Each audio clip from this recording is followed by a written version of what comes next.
Struggling widower meets a mail-order bride rejected for being too fat. Then he offers her. Jake Harrison hated spaceports.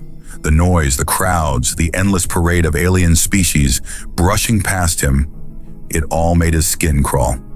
6 years after settling on Frontier 9, he still hadn't adjusted to the cacophony of interstellar commerce. But seeds didn't grow themselves, and the Galactic Agricultural Exchange only delivered to registered spaceport terminals. Running a hand through his thick blonde hair, Jake checked his manifest again. The shipment of drought-resistant wheat hybrids was critical. His farm's survival depended on it after last season's crop failure. At 35, with calloused hands and shoulders broadened by years of manual labor, Jake cut an imposing figure among the various alien species scurrying through the terminal. His fitted gray t-shirt strained against his chest as he hefted his pack higher. "Delivery for Harrison Farm, Dock 16, announced the automated system. Jake grunted in acknowledgement and turned toward the cargo bays. That's when he saw her. She stood alone near the passenger arrival gate, a stark island of stillness amid the bustling terminal. Her skin was a soft azure blue that seemed to shimmer under the harsh spaceport lights. Thick white hair cascaded down her back in a neat ponytail, with wisps framing a face that could almost pass for human if humans had slightly larger eyes and blue skin. Those eyes, currently rimmed with tears, were the deepest violet Jake had ever seen. 2 large suitcases sat beside her, and she wore what appeared to be a simple dark shirt and light apron, standard attire for domestic service contracts. Jake had seen enough mail-order brides come through the spaceport to recognize the signs: the nervous anticipation, the formal clothing, the excessive luggage.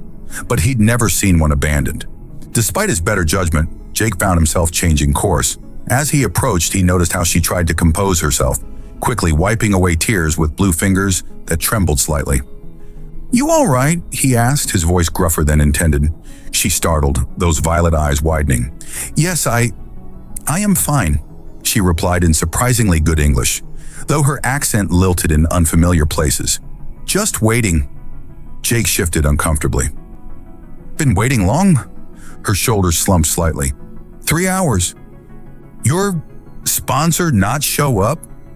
A flash of pain crossed her features before she masked it with a forced smile. "He came.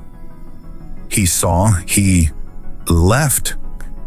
Jake's jaw tightened. "Left?" Just like that, she nodded, looking down at her hands. "He said I was not as advertised. Too fat." Jake blinked, taking in her figure. She was curvy by human standards, certainly not the willowy build favored by many of the alien species on Frontier 9, but by no means what he considered overweight. If anything, she looked healthy, substantial, real. "That's bullshit," he said before he could stop himself. Her head snapped up, those violet eyes widening again. "Pardon? Sorry, I just mean..." Jake ran a hand through his hair again, a nervous habit from childhood. That's a terrible thing to do to someone who's traveled across these star systems. She shrugged, a very human gesture that seemed oddly fitting. "I have no return ticket. The agency said no refunds." "What's your name?" Jake asked. "Leary," she answered. "Leary Naveen of the Azurian Collective." Jake had heard of Azurians, a humanoid species known for their adaptability and domestic skills.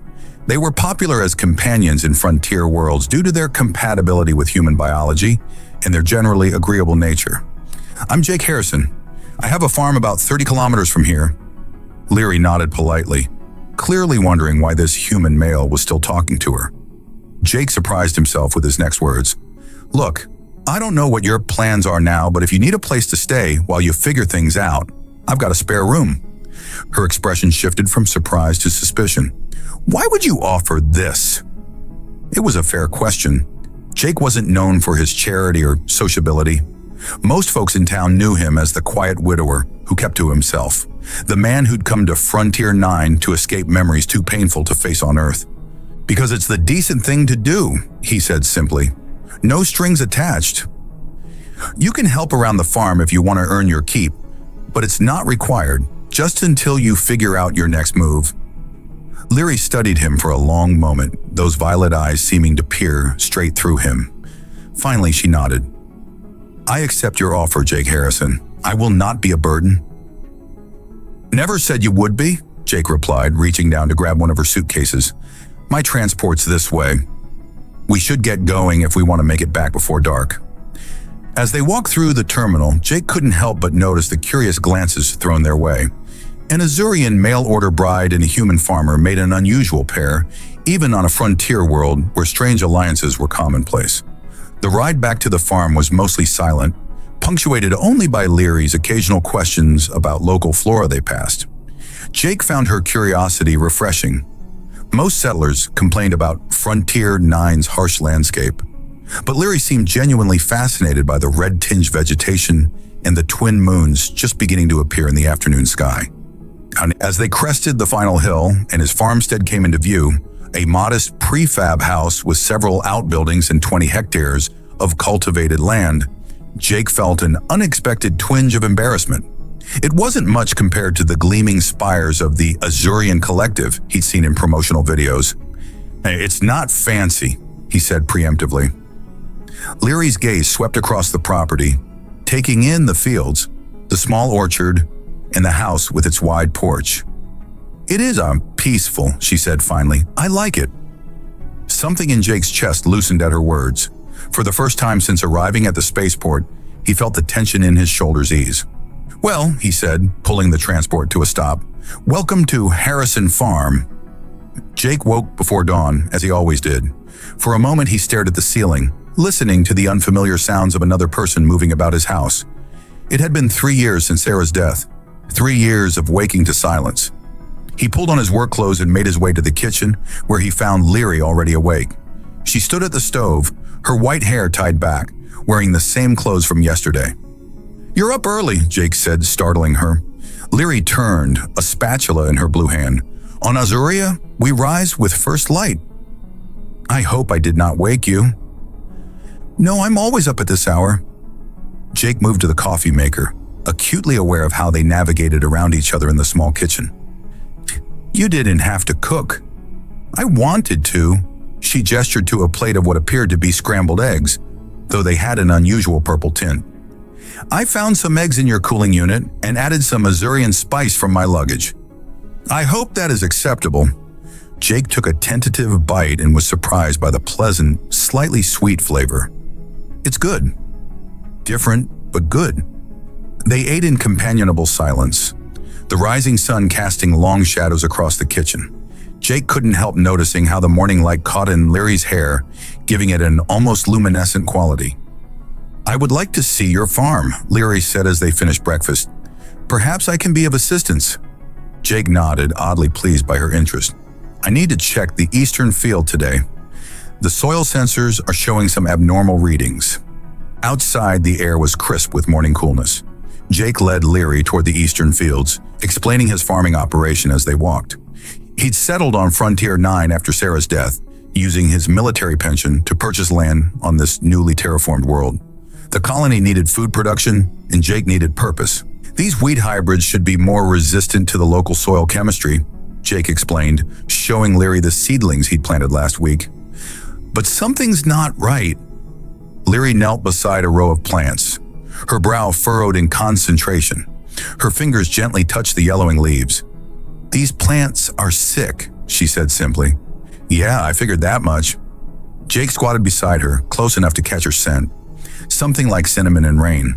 The question is why? May I? Leary asked, gesturing to a plant. At Jake's nod, she carefully uprooted one seedling and examined its roots. On Azuria, I studied botanical sciences before. She trailed off, then continued more firmly. The roots show signs of parasitic infection. Jake frowned. The soil was sterilized during terraforming. Perhaps not completely. Leary stood, brushing dirt from her hands. Or perhaps something has evolved. They spent the morning examining plants across the field, collecting samples for Jake's modest lab equipment. As they worked, Jake found himself watching Leary more than the plants. The way she moved with careful precision, the serious set of her mouth when concentrating, the occasional smile when she discovered something interesting. By midday, they'd confirmed Leary's suspicion. Some kind of fungal parasite was attacking the root systems of the wheat. Jake's equipment wasn't sophisticated enough to identify it fully. "I need to take samples to the colony's agricultural center," Jake said as they returned to the house for lunch. "It's a half-day trip." "I will accompany you," Leary said, then hesitated. "Unless you prefer to go alone." "No," Jake said, perhaps too quickly. "I'd appreciate the company." After a quick lunch, they loaded the samples into Jake's transport. The ride to the colony center was different from yesterday's journey. Easier, filled with conversation about farming techniques, botanical differences between Earth and Azuria, and the challenges of frontier life. "Why did you come to Frontier 9? Jake asked as they passed through rolling hills of red-tinged grass. "I mean, as a bride. You clearly have education, skills." Leary was quiet for a moment. "Azurians value partnership. On my world, to remain unbonded past certain age is difficult, and there are more females than males." She looked out the window. "The interspecies matching program offered opportunity. To be someone's mail-order bride? To find purpose," she corrected gently. "To belong somewhere." Jake fell silent, struck by how her words echoed his own reasons for coming to this frontier world. At the agricultural center, they submitted the samples for analysis. The technician, a thin human man named Ellis, frowned at the specimens. "Looks like Terran fusarium, but that's impossible. Nothing Earth-based should survive in this soil without modification." He glanced at Leary with poorly disguised curiosity. "Your friend has a good eye." "She's staying at my farm for a while," Jake said, not bothering to elaborate. As they left the center, Jake noticed how Leary drew stares from colonists, some curious, some disapproving. Frontier 9 had its share of interspecies couples, but they were still uncommon enough to attract attention. "Does it bother you?" Leary asked quietly as they walked back to the transport. "Being seen with me?" Jake considered the question. "No," he said finally. "Does it bother you? Being seen with me?" Leary's lips curved into a smile. "No, quite the opposite." Something shifted between them in that moment, an acknowledgement of the growing attraction that had been simmering since their first meeting. Jake found himself studying the curve of her blue cheek, wondering if her skin felt as smooth as it looked. The ride home was charged with unspoken tension. Their hands brushed when Jake handed Leary a water bottle, and neither pulled away immediately. Conversation flowed easily, punctuated by moments of comfortable silence and lingering glances. As they approached the farm, the setting sun bathed everything in golden light. Jake parked the transport and they sat for a moment, neither making a move to leave. "Thank you," Leary said softly, "for everything." Jake turned to her, words failing him as their eyes met. Without thinking, he reached out and tucked a strand of white hair behind her ear, his fingers grazing her cheek. Leary's breath caught, her violet eyes widening slightly. The moment stretched between them, fragile and electric. "We should go inside," Jake said finally, his voice rougher than intended. Leary nodded, but neither moved immediately, both caught in the gravitational pull of whatever was forming between them, something unexpected and potentially wonderful. 3 days after their visit to the agricultural center, Jake's comm unit buzzed with an incoming message. Ellis's face appeared on the screen, his expression grim. "Harrison, we've got a problem. That fungus you brought in, it's engineered. A modified strain of Terran fusarium designed to target human-compatible crops. We're seeing reports of it across 3 frontier worlds, all supplied by Galaxy Corporation." Jake frowned. "That's who supplied my shipment." "Exactly. The Colonial Authority is launching an investigation, but it's going to take time. In the meantime, quarantine your affected fields and don't plant any more of those seeds." After ending the call, Jake found Leary in the greenhouse, where she'd been experimenting with soil treatments.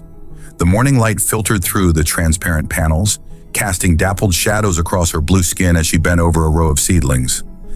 "The fungus was engineered," Jake said without preamble. "Someone at Galaxy is distributing contaminated product." Leary straightened, brushing soil from her hands. Deliberately?" "Ellis thinks so. Too sophisticated to be accidental." Jake explained what Ellis had told him, watching Leary's expression shift from concern to determination. "I may be able to help," she said. "On Azuria, we faced similar agricultural attacks during territorial disputes. I specialized in countermeasures before." She hesitated.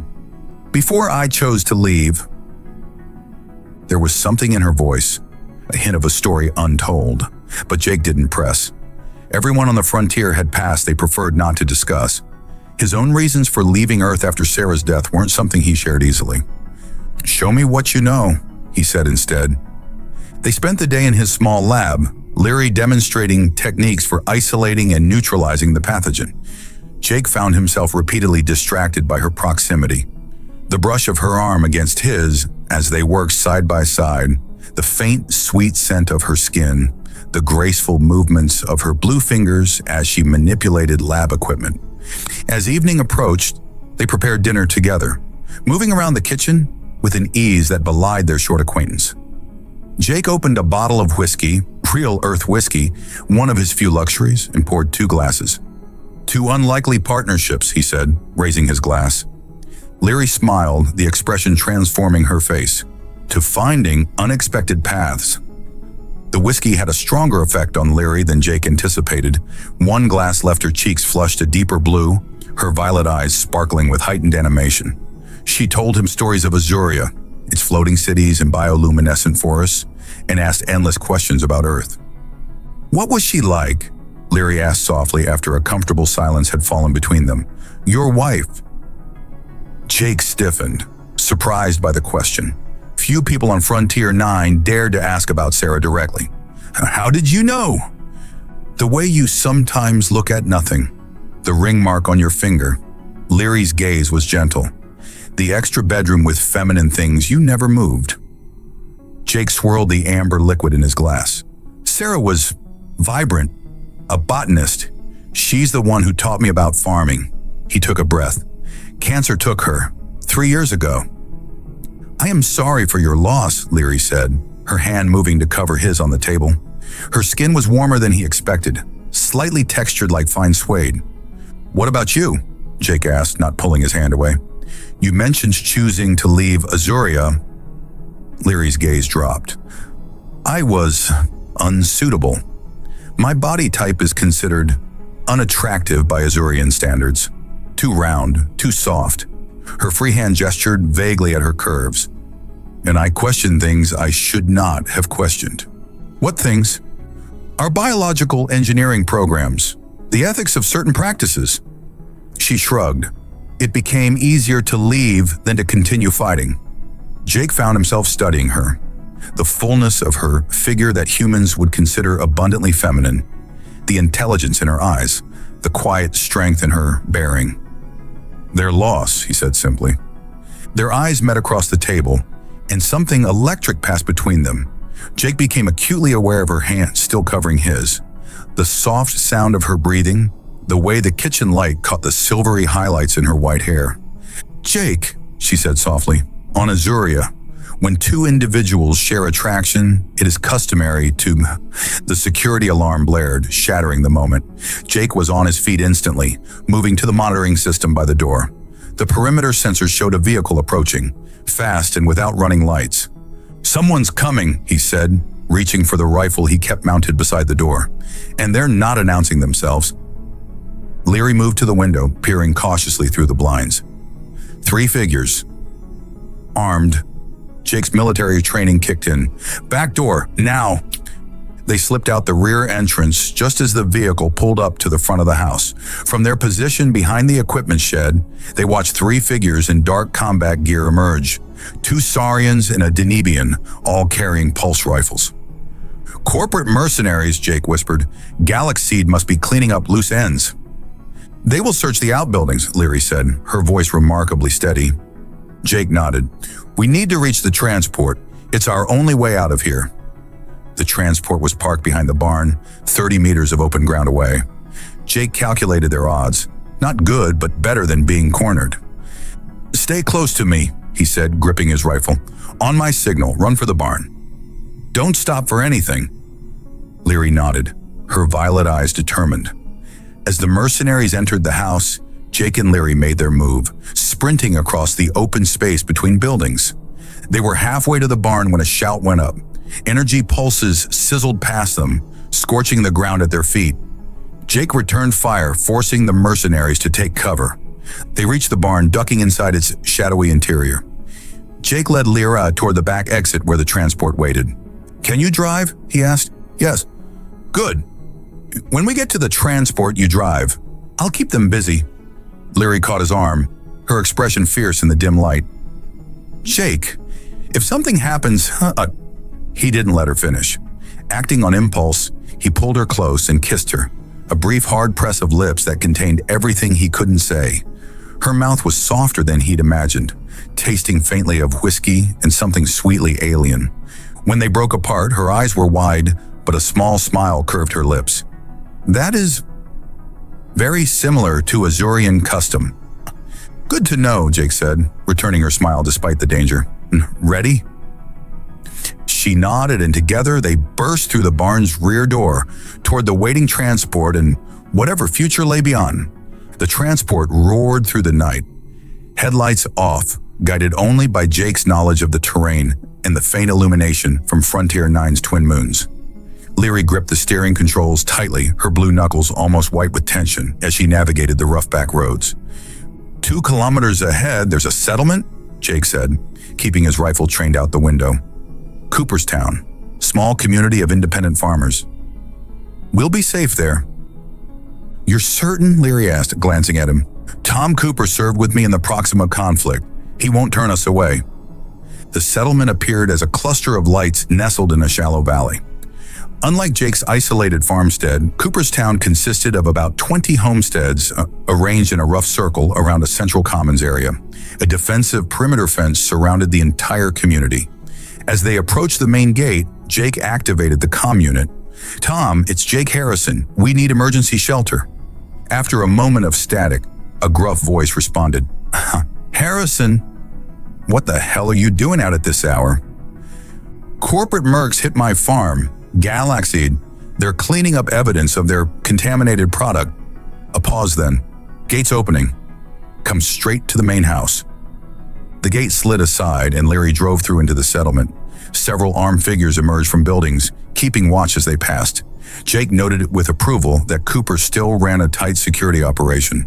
They parked outside a large prefabricated structure at the center of the settlement. Tom Cooper stood waiting, a barrel-chested man with a salt and pepper beard and the watchful eyes of a veteran. His gaze immediately went to Larry, then back to Jake with a raised eyebrow. "This is Larry Naveen," Jake said as they exited the transport. "She's with me." Tom nodded, offering no comment on the unusual pairing. Inside, "We've got a lot to talk about." The main house served as Cooperstown's community center. A large common room was filled with about a dozen people, mostly humans, with a few allied species mixed in. All looked up as Jake and Larry entered. "Most of us got the same seed shipment you did," Tom explained, gesturing for them to sit at a large table. "First crops started failing 2 weeks ago. Then we got word from other settlements experiencing the same problem. A woman with weathered skin and sharp eyes. Tom's wife, Maya, placed mugs of hot tea in front of them. 3 families have already abandoned their farms. Can't survive without a harvest." "It's deliberate," Jake said, explaining what Ellis had told him about the engineered pathogen. The room erupted in angry murmurs. Tom raised a hand for silence. "We suspected as much. Question is, why? And what do we do about it?" Lyra, who had been quiet until now, spoke up. "On Azuria, we face similar attacks. Agricultural warfare is efficient, less obvious than military action, but equally devastating to frontier settlements." All eyes turned to her. Jake noticed how she straightened under their scrutiny, her voice growing more confident. "I specialized in countermeasures. With proper equipment, I believe I can develop a treatment to neutralize the pathogen." "You're saying you can save our crops?" Maya asked, hope evident in her voice. "Not those already infected," Lyra clarified, "but I can create a soil treatment to protect new plantings and prevent further spread." Tom looked at Jake. "You trust her?" "With my life," Jake replied without hesitation, surprising himself with the certainty in his voice. Tom nodded slowly. "We've got a community lab, basic equipment, but it might be enough. I'll need samples from different affected areas," Lyra said, "and access to your agricultural database." "You'll have it," Tom promised. "For now, you both need rest. We've got a cabin you can use." The cabin turned out to be a small prefab unit on the settlement's eastern edge. One room with a bed, tiny kitchenette, and bathroom. Jake hesitated at the threshold, suddenly aware of the implications. "I can sleep on the floor," he offered as the door closed behind them. Leary turned to him, her violet eyes reflecting the moonlight streaming through the window. "Is that what you want?" The question hung between them, loaded with meaning. Jake found himself moving closer to her, drawn by something he couldn't name. "No," he admitted, "that's not what I want." Her blue hand rose to touch his face, fingers tracing the line of his jaw with gentle curiosity. On Azuria, physical intimacy is considered a natural progression of mutual respect and attraction.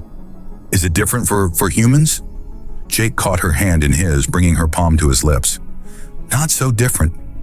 "Good," she whispered, stepping closer until their bodies nearly touched.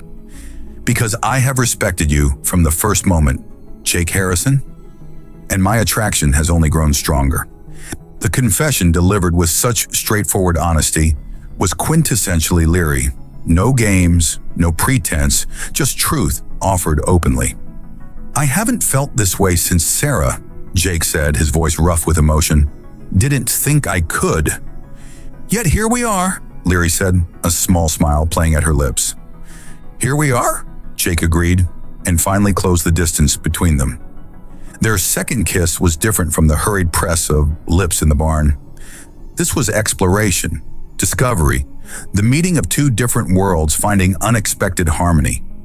Her mouth was warm against his, yielding yet responsive, in ways both familiar and thrillingly alien. When they finally parted, both breathing heavily, Jake rested his forehead against hers. "Are you sure about this?" "About us?" Leary's hand slid up his chest, feeling the rapid beat of his heart. "I have never been more certain of anything." They moved to the bed together, learning each other's bodies with wonder and tenderness. Jake discovered that Azurian skin flushed a deeper blue with arousal, that Leary's white hair glowed faintly in complete darkness, that the curves his own species might consider imperfect fit perfectly against his hands. Afterward, they lay tangled together, Jake tracing patterns on her blue shoulder as she nestled against his chest. "In Azurian culture," Leary murmured sleepily, "physical joining is considered the beginning of a bond. Not a commitment yet, but a possibility." Jake tightened his arm around her. "I like the sound of that. Even though I am alien? Even though I am not shaped like human women?" Jake tilted her face up to his. "You're perfect exactly as you are." Her smile was the last thing he saw before drifting into the most peaceful sleep he'd had in years.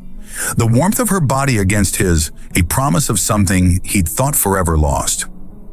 Jake woke to the unfamiliar but pleasant sensation of warm blue skin against his. Leary slept peacefully beside him, her white hair spread across the pillow, faintly luminescent in the pre-dawn darkness.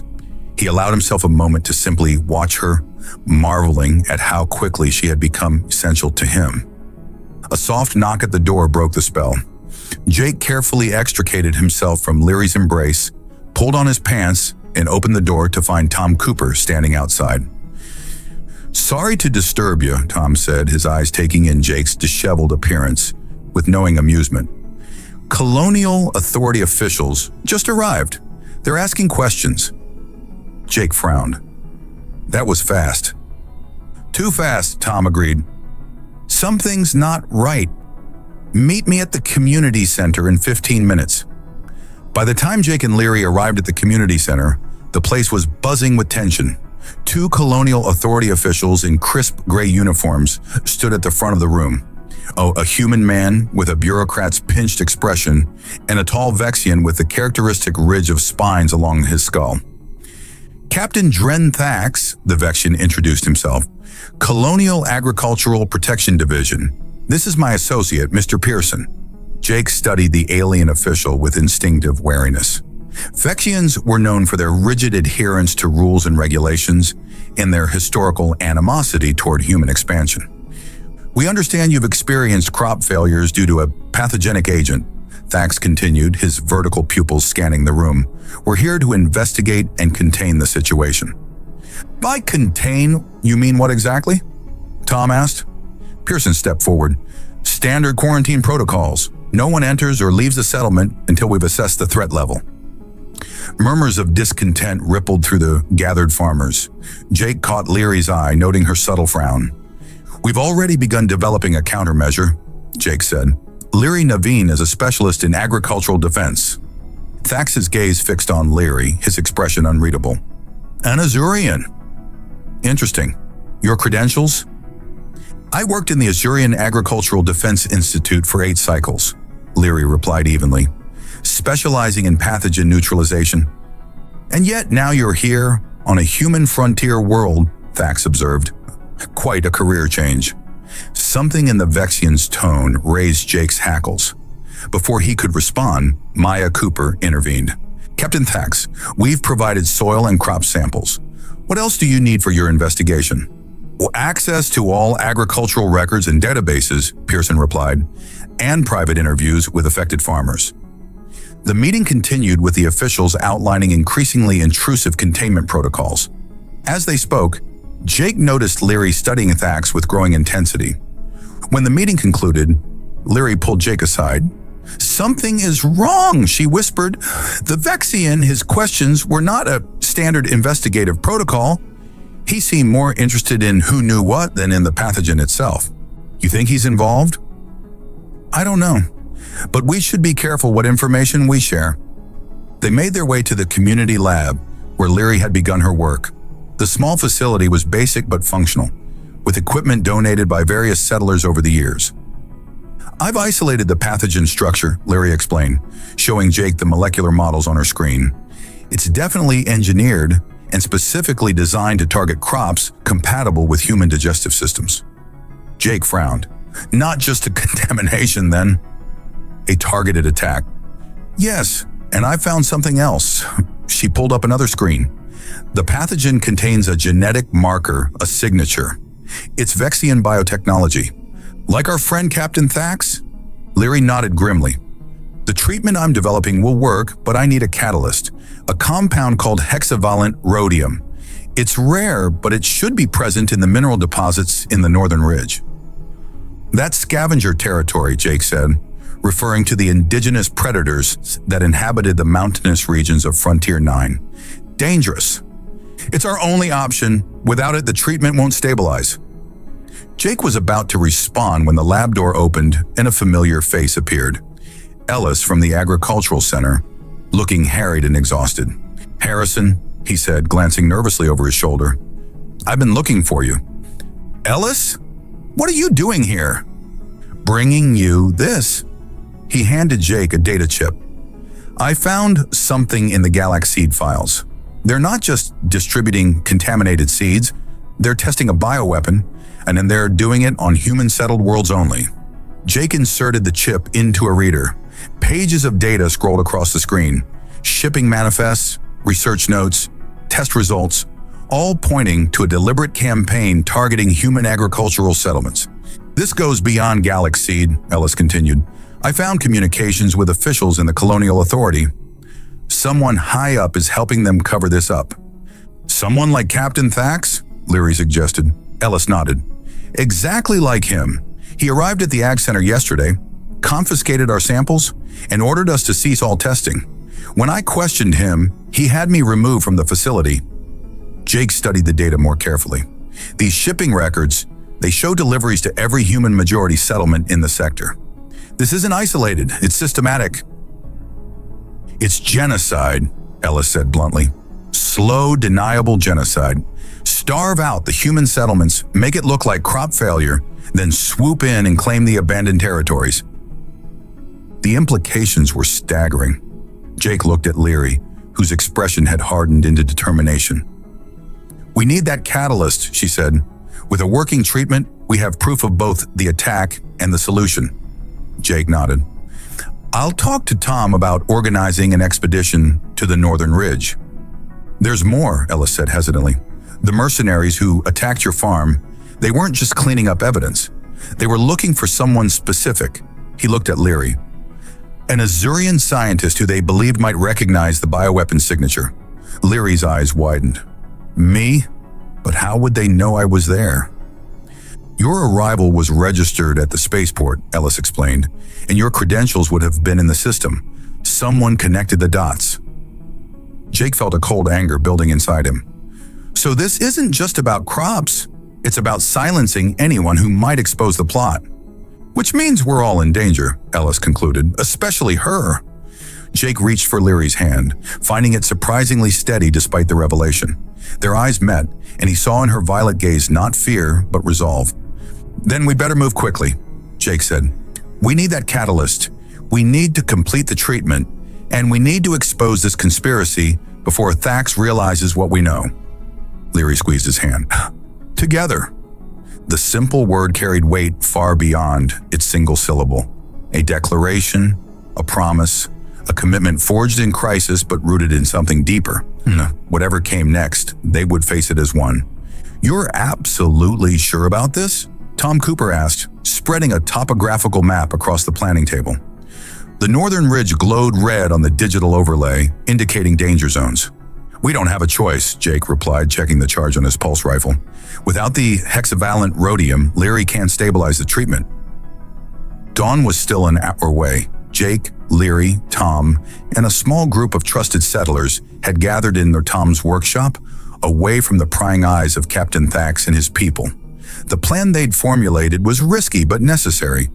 Maya's team will keep Thax distracted with a formal complaint process, Tom explained. Standard bureaucratic procedure should tie him up for at least 8 hours. Meanwhile, Ellis will cooperate with their investigation, feeding them just enough information to keep them busy. Jake nodded. That should give us time to reach the ridge and back. Assuming the scavengers don't get you first, Tom said grimly. Those bastards have gotten bolder lately. 3 mining expeditions lost in the last month alone. Leary studied the map, her finger tracing the route they'd planned. The mineral deposits should be concentrated in this ravine. My scanner can detect the rhodium signature, but we'll need to get within half a kilometer. I'm sending Davis with you, Tom said, nodding toward a stocky man checking equipment in the corner. Yeah, best tracker in the settlement. He knows the ridge better than anyone. As final preparations were made, Jake pulled Tom aside. If we're not back by nightfall— I know, Tom interrupted, but it won't come to that. You survived the Proxima conflict. A few local predators aren't going to take you down. Jake managed a grim smile. It's not the scavengers I'm worried about. If Thax figures out what we're doing— He won't, Tom assured him, and if he does, he'll have to go through all of us to get to you. The solidarity of the human settlers, their willingness to stand together against a threat to one of their own, warmed Jake in a way he hadn't expected. After years of isolation on his farm, he'd forgotten what it felt like to be part of something larger. As they prepared to leave, Jake noticed one of Thax's security personnel watching the workshop from across the commons.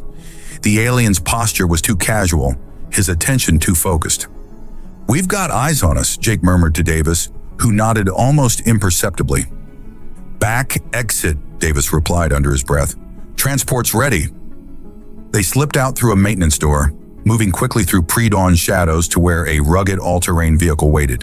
Within minutes, they were beyond the settlement perimeter, heading toward the looming silhouette of the northern ridge. The journey took 3 hours, the terrain growing increasingly hostile as they approached the mountains. Vegetation thinned, replaced by jagged rock formations and deep ravines. The twin suns of Frontier 9 had fully risen, casting harsh light across the barren landscape. Stop here, Davis said eventually. Vehicle noise carries too far in the canyons. We go on foot from this point. They gathered their equipment, scanners, sample containers, weapons. Jake noticed Leary checking her own small pulse pistol with practiced efficiency. You know how to use that? He asked, surprised. A smile flickered across her blue features. Azurian agricultural defense included combat training. Our crop raiders can be aggressive. Full of surprises, aren't you? Jake said, not bothering to hide his admiration. I hope to continue surprising you for a very long time, she replied, her violet eyes meeting his with an intensity that made his pulse quicken. Davis cleared his throat. If you two are done making eyes at each other, we've got about 5 kilometers of scavenger territory to cross. The ravine they sought cut deep into the mountainside, its walls rising nearly vertical on either side. Davis led them along a narrow path, moving with the silent efficiency of someone accustomed to hunting and being hunted. "Scavenger sign," he whispered, pointing to claw marks on a rock face. "Fresh, stay alert." They proceeded more cautiously, Leary's scanner emitting occasional soft beeps as they drew closer to the mineral deposits. The air grew thinner, carrying a metallic tang that made Jake's teeth ache. "We're close," Leary whispered. "The concentration is strongest about 200 meters ahead." The path narrowed further, forcing them to proceed single file along a ledge barely wide enough for their boots. Below, the ravine dropped away into shadow. Above, the red rock of the ridge loomed ominously. They had almost reached their destination when Davis froze, raising a fist in the universal signal to halt. Jake tensed, his finger moving to the trigger of his rifle. A low, chittering sound echoed through the ravine, a sound Jake had heard only in settlement warning broadcasts. "Scavengers!" "Don't move," Davis breathed. "They hunt by movement." For several agonizing minutes, they remained motionless. Jake could feel Leary's breath against his neck, her body pressed close behind him on the narrow ledge. Finally, the chittering faded. "They've moved on," Davis whispered, "but they know we're here. We need to work fast." The mineral deposit was exposed along a vein in the ravine wall, a glittering seam of crystalline structures that caught the sunlight. Leary worked quickly, using a specialized tool to extract samples of the hexavalent rhodium. "Is that enough?" Jake asked as she filled the third container. "It should be sufficient to—" Leary began, but her words were cut short by a new sound, the whine of an approaching aircraft. They looked up to see a sleek enforcement shuttle descending into the ravine, its Colonial Authority markings gleaming in the sunlight. "Thax," Jake growled, "someone must have tracked us." The shuttle hovered above them, its speakers crackling to life. "Attention, unauthorized expedition," Captain Thax's voice boomed. "You are in violation of quarantine protocols. Surrender immediately." Jake exchanged glances with Leary and Davis. They all knew what surrender would mean: confiscation of the rhodium and likely detention, if not worse. "Options?" Jake asked Davis. The tracker pointed to a narrow fissure in the ravine wall. "That leads to a cave system. We might lose them in there." "Might?" Davis shrugged. "It's also prime scavenger nesting territory." "Wonderful choice," Jake muttered. "Captured by corrupt officials or eaten by predators." "I vote for option 3, Leary said, her eyes suddenly bright with determination. She pointed to her scanner. "There's an underground water channel beneath us. If we can reach it, it flows back toward the settlement." "How do we reach it?" Jake asked. In answer, Leary pulled a small device from her pack, a compact mining charge. "Azurian agricultural defense includes basic demolition training too." Jake couldn't help but laugh, despite the danger. "Remind me never to underestimate you." As the shuttle began to descend, they made their decision. Leary placed the charge against a specific point in the ravine floor, set the timer, and they took cover. The explosion was precisely calculated. Just enough force to breach the thin rock layer separating them from the water channel, but not enough to cause a cave-in. As dust and debris rained down, they peered into the newly created opening to see rushing water about 3 meters below. "Jump!" Jake shouted as the shuttle landed, and armed figures began to emerge. One by one, they leapt into the darkness, the cold water shocking Jake's system as he plunged beneath the surface. The current caught them immediately, sweeping them away from their pursuers and into the mountain's heart. Later, as they dragged themselves from the underground river several kilometers from the ridge, Jake pulled Leary into his arms, heedless of their soaked clothing and Davis's amused expression. "That," he said, "was either the bravest or craziest thing I've ever seen." Leary's blue skin was almost purple with cold, but her smile was radiant. "On Azuria, we have a saying, in the face of injustice, audacity is wisdom." Jake kissed her then, not caring who saw or what danger still pursued them. In that moment, all that mattered was this remarkable woman who had crashed into his life less than a week ago and changed everything. "We've got the rhodium," he said when they finally broke apart. "Now let's finish what we started."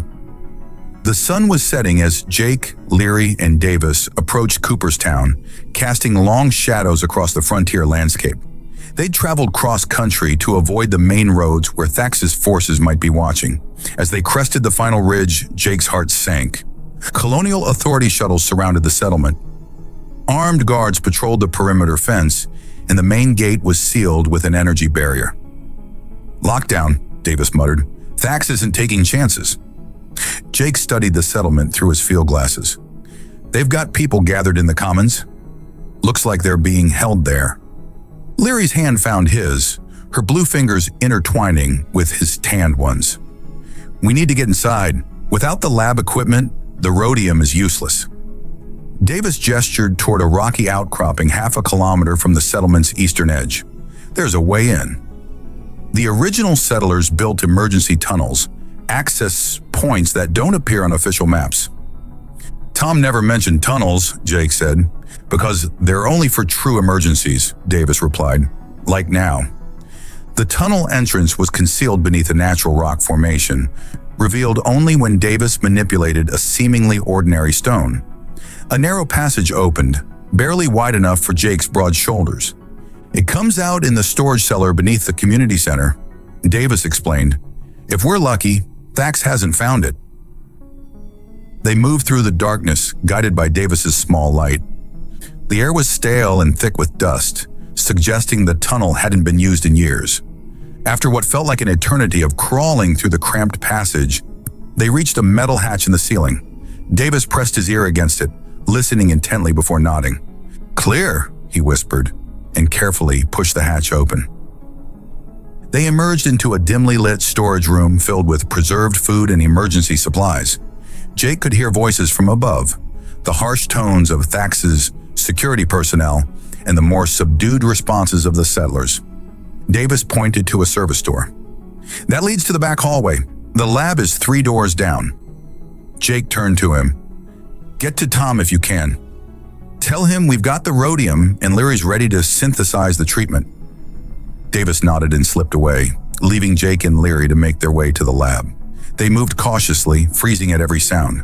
The lab door was locked, but Leary produced a small device from her pocket that bypassed the electronic lock with surprising ease. "Agricultural defense included security training too," Jake whispered with a raised eyebrow. Leary's violet eyes sparkled with mischief. "Let's just say Azurians are full of useful skills." Once inside, Leary worked with focused intensity, her blue hands moving with practiced precision as she prepared the treatment. Jake stood guard at the door, listening for approaching footsteps. "How long?" he asked. 20 minutes for the initial synthesis," she replied without looking up. "Then we'll need to test it on an infected sample." Jake's comm unit vibrated. A text message from Tom. "Hostage situation. Thax demanding rhodium. Ellis captured. Threatening executions within the hour." "Damn it," Jake muttered, showing Leary the message. She paused her work, determination hardening her features. "We need a distraction, something to draw their attention while I finish the synthesis." Jake thought for a moment, then grinned. "I think I know just the thing." 10 minutes later, alarms blared throughout the settlement as the automated fire suppression system activated, drenching the commons area where Thax was holding the settlers. In the ensuing chaos, Jake slipped through service corridors toward the detention area where Ellis was being held. He found the agricultural technician in a makeshift cell, a storage room with the door sealed by an electronic lock. The same type of lock Leary had bypassed so easily. "Ellis," Jake whispered through the door. "It's Harrison." "Jake? Thank God, Thax is planning to destroy all the evidence, including us." "Not if we stop him first?" "Stand back from the door." Using Leary's device, Jake bypassed the lock and freed Ellis, who looked pale but determined. "Leary's synthesizing the treatment now. We need to broadcast proof of the conspiracy." Ellis nodded. "The communications center. We can access the Colonial Authority's emergency channel from there." Meanwhile, in the Commons, Tom Cooper had used the distraction of the sprinkler system to organize the settlers. When Thax's guards were momentarily blinded by the water, several of the stronger farmers overpowered them, seizing their weapons. By the time Jake and Ellis reached the communications center, a full-scale uprising was underway. Settlers armed with farm tools and captured weapons had cornered Thax and his remaining security personnel in the administrative building. "It's over, Thax," Tom shouted through a megaphone. "Surrender now." The Vexian captain's response was a burst of pulse fire that shattered windows and sent settlers diving for cover. In the lab, Leary completed the synthesis just as the sounds of fighting intensified outside. The treatment, a shimmering blue liquid, glowed faintly in its container. "It's ready," she told Jake when he returned, "but we need to test it." Ellis produced a sample container from his pocket.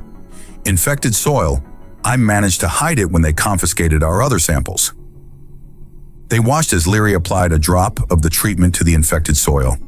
Under the microscope, the pathogen's structure began to break down immediately. "It works," Ellis breathed. "It actually works." Jake's comm unit buzzed again. Tom reporting that Thax was cornered, but refusing to surrender. "He's deleted the evidence from the settlement servers," the message read. "Says it's our word against his." "Not quite," Ellis said with a grim smile, pulling a data chip from inside his boot. "I made copies. Complete records of Galaxy's bioweapon program, including Thax's involvement." With the treatment proven effective and evidence in hand, they moved to the communications center. Ellis quickly bypassed the security protocols and established a direct link to Colonial Authority headquarters on the sector capital. "This is Ellis Mercer, Colonial Agricultural Authority, ID code Alpha 79 Delta," he said into the transmitter. "Emergency override security clearance gold, transmitting evidence of conspiracy and bioterrorism against human settlements." As the data uploaded, Jake and Leary joined Tom's forces surrounding the administrative building. Thax's remaining guards had surrendered, but the Vexian captain himself remained barricaded inside, armed and dangerous. "It's finished, Thax," Jake called out. "We've transmitted everything to sector headquarters. The treatment works. Your bioweapon failed."